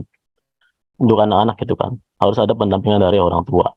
Kemudian untuk para pelajar yang bebas, artinya orang tua bahkan tidak tahu password handphone anaknya gitu kan ya. Artinya apa? Ya kita tanamkan nilai-nilai moral kehidupan seperti yang dikatakan tadi Bapak Arifin, bahwasanya pengaruh media sosial berdampak kepada dunia nyatanya. Nah, kita balik, dunia nyata juga harus berpengaruh di dunia sosial juga, dunia digital juga gitu kan. Artinya apa? Kita bisa ambil cara pintas, cara lain mengedukasi anak di dunia nyatanya, menyadarkan anak harus rajin ikut mengaji dan memberi nasihat-nasihat yang mana, memberikan contoh, pelajaran dan sebagainya. Nah, sehingga akan memberikan dampak positif di media digitalnya. Karena keterbatasan kita dalam tidak mengetahui password ataupun handphone anak kita gitu kan. Mungkin itu sih yang perlu kita perhatikan. Kalau anak masih di bawah umur kita dampingi, kalau anak yang beranjak remaja, dewasa, ya kita di dunia nyatanya kita nasihatin terus. Artinya kita kasih contoh, kita beri pelajaran yang benar-benar. Dan tentunya kita sebagai orang yang sadar dengan teknologi digital, banyak-banyakin dah upload tentang hal-hal yang positif, sehingga hal-hal yang negatif itu pun terhalau dengan sendirinya dengan echo chamber tadi. Mungkin itu sih Mbak Iriza. Oke, terima kasih Pak atas jawabannya. Mungkin kita harus jadi agent of change juga ya, yang kita posting konten-konten yang positif ya, supaya anak-anak juga bisa lead by example nih dari para orang tua. Terima kasih Bapak Sahroni atas jawabannya. Kita lanjut ke pertanyaan berikutnya. Kakak boleh ditampilkan? Pertanyaannya dari Kak Sandi Irawan untuk Pak Wahyu Septiawan. Perkembangan teknologi sekarang cukup pesat terkait dengan keamanan digital. Terdapat tantangan dalam hal menjaga keamanan digital, di mana ancaman digital terus berkembang, variasi penipuan online pun semakin banyak, peretasan atau hacking semakin marak, rekam jejak digital akan menjadi incaran seseorang kurang bertanggung jawab dan sangat sulit dihapus. Bagaimana mengedukasi masyarakat agar perlindungan data pribadi menjadi poin kesadaran yang harus dimiliki setiap orang? Apakah dengan menonaktifkan akun media sosial atau platform jual beli online, rekam jejak digital atau data pribadi kita bisa aman atau ikut terhapus? Silakan Pak Wahyu.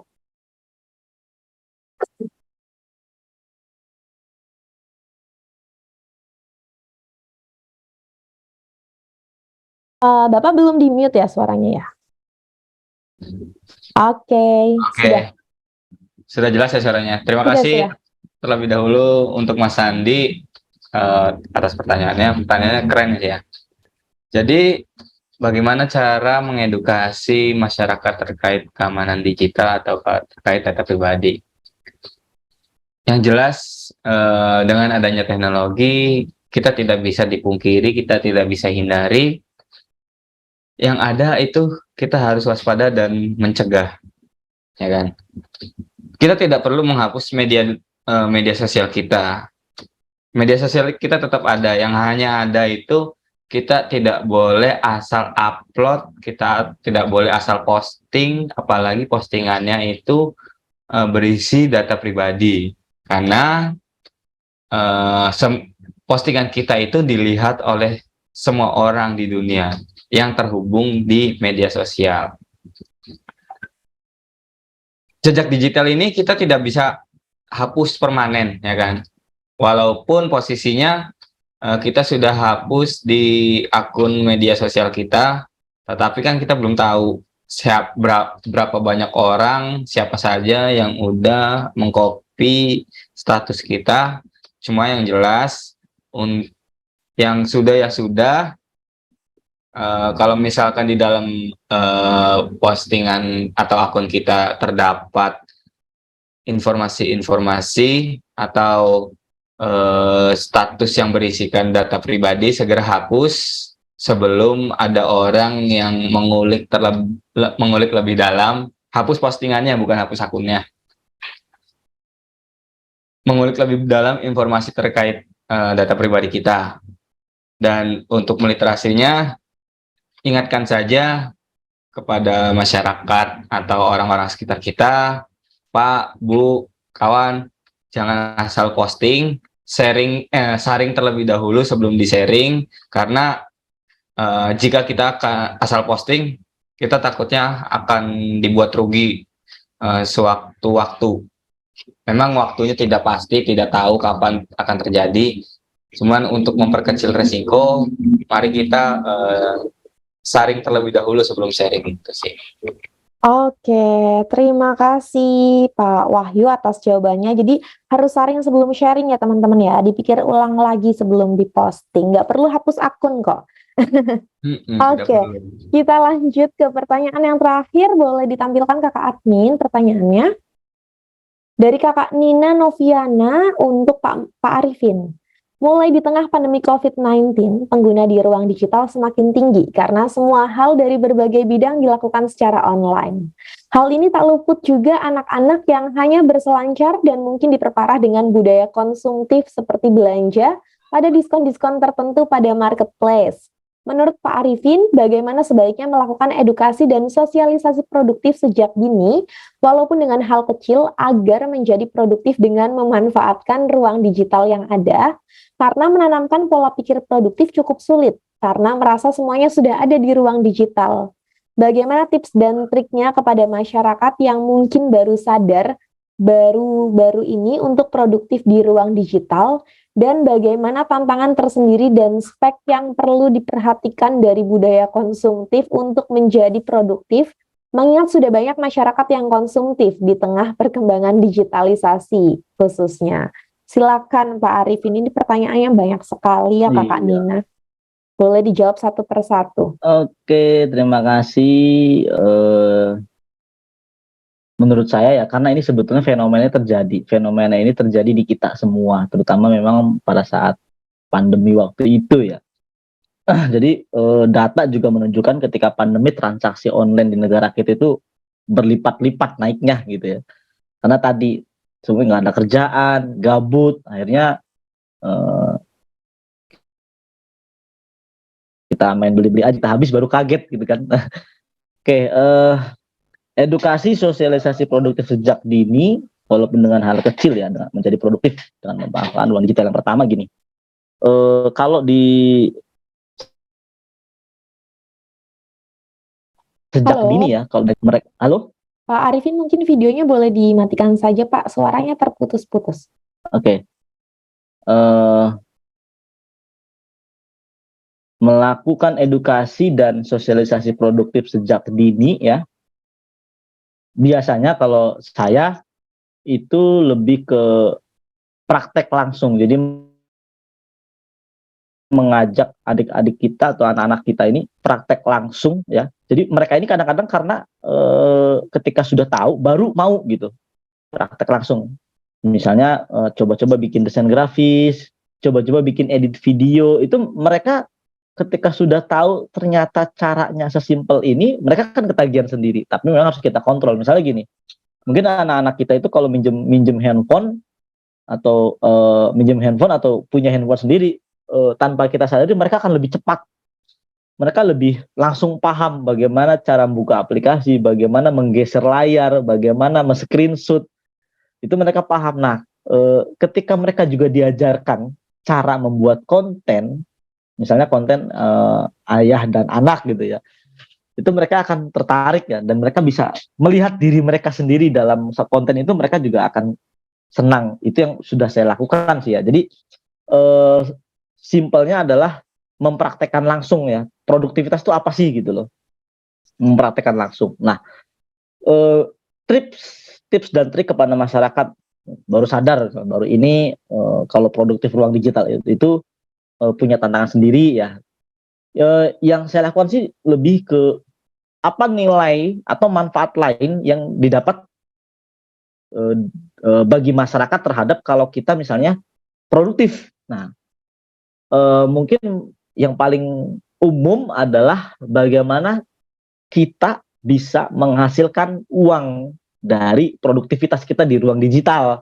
Nah, itu yang akhirnya isu yang sangat menarik ya, dan masyarakat akhirnya menjadi berubah tuh, bukan hanya konsumtif tapi produktif. Sebetulnya kan itu hal-hal yang sederhana gitu, membuat konten keseharian kita, bagaimana mereka konsisten, dan dengan aplikasi yang dengan device atau aplikasi yang tidak terlalu mewah, dengan hanya smartphone bisa. Akhirnya kita harus dampingi mereka sampai ke titik misalnya sampai pernah ngerasain dapat atau pernah bisa melihat saldonya gitu.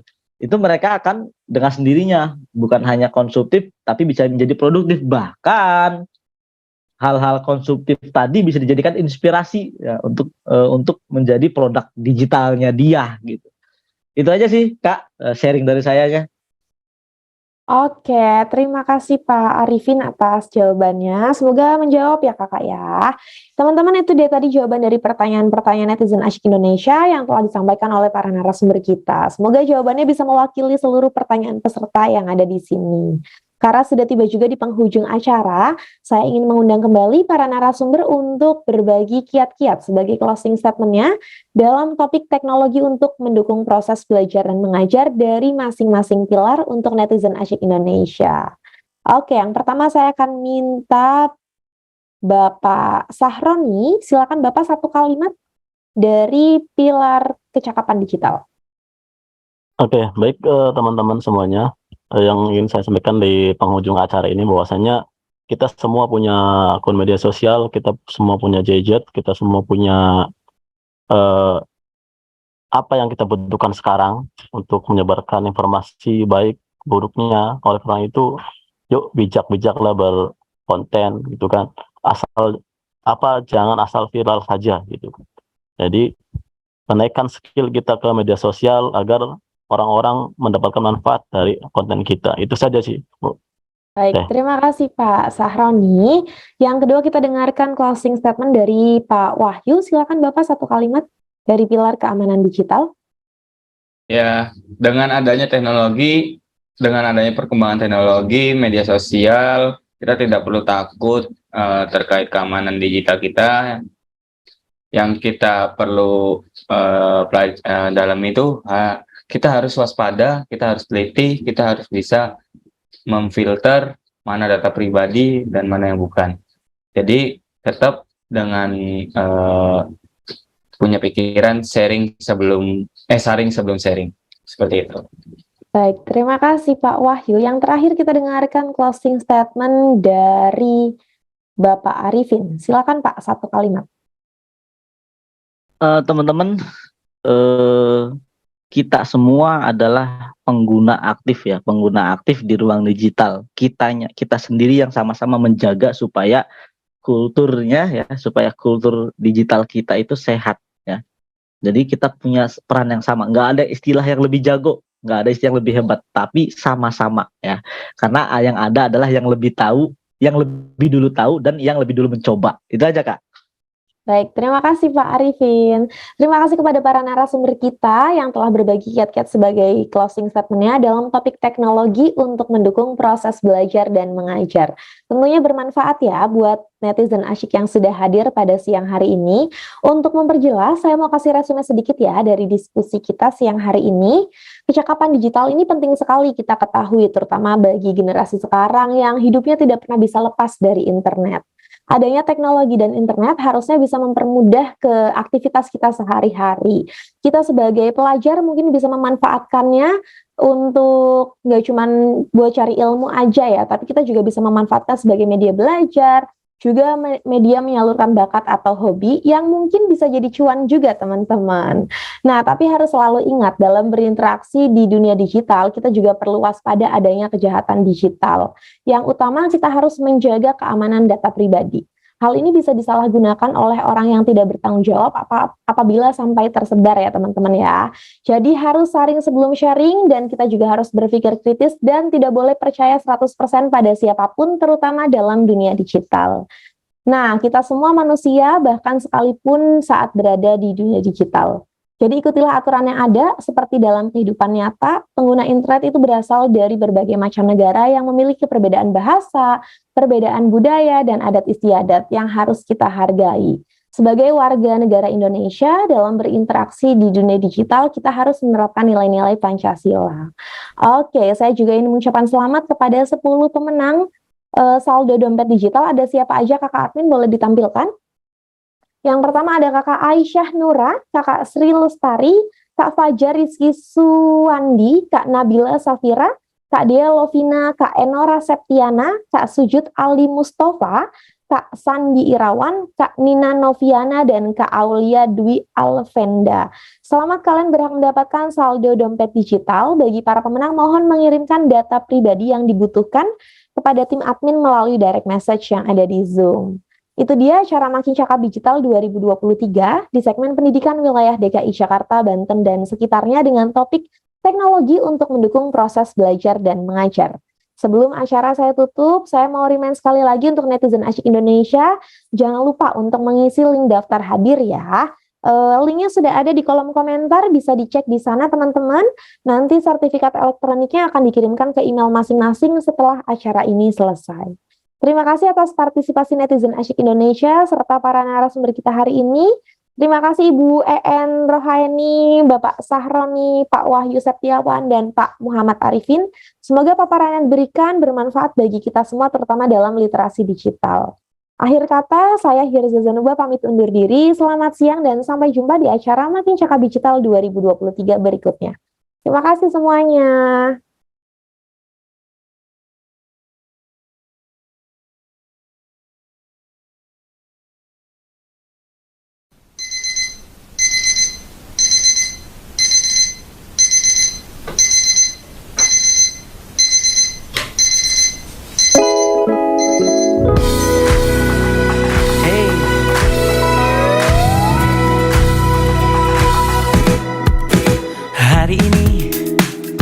Mulai hari ini, jangan lepas kesempatan di depan mata. Bebas mencari yang jadi inspirasi, bebas mencipta apa yang disuka.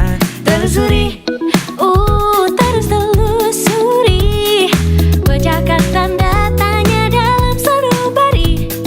Oh, temukan kuncimu tanpa ragu lagi. Masa depanmu penuh warna-warni. Di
kita pasti bisa menilai lebih bijaksana di dunia maya. Kita semua punya cerita, Kita semua bisa berkarya, punya cerita. bisa berkarya Di dunia maya, di dunia maya. Kita semua punya cerita di dunia maya.